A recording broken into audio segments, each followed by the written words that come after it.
Good morning, everyone. Thank you for being here this morning. We spoke last night approximately 2:30 a.m.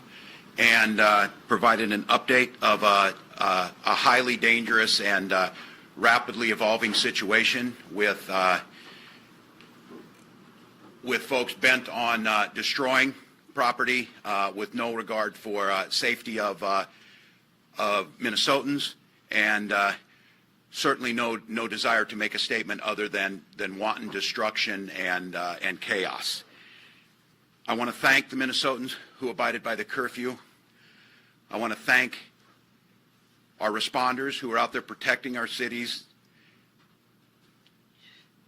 as they were taking incoming fire, improvised explosive devices, and a highly evolved and tightly controlled group of folks bent on adapting their tactics to make it as difficult as possible to maintain that order.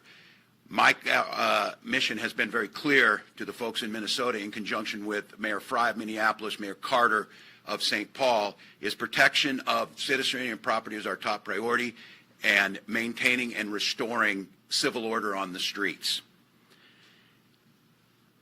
I think what's really important to recognize is the tactics and the approach that we have taken have evolved and need to evolve the same way, with a sensitivity to the legitimate rage and anger that came after what the world witnessed in the murder of George Floyd, and was manifested in a very healthy gathering of community to memorialize that on Tuesday night, was still present to a certain degree on Wednesday.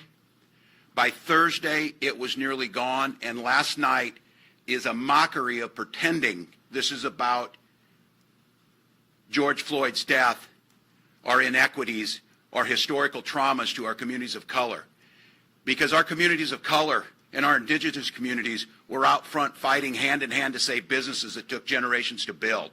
Infrastructure and nonprofits that have served a struggling community were torn down and burned by people with no regard for what went into that. So let's be very clear. The situation in Minneapolis is no longer in any way about the murder of George Floyd. It is about attacking civil society, instilling fear, and disrupting our great cities. With that being the case, as we indicated last night, our tactics again is to try and reduce loss of life, to do what we can to restore order.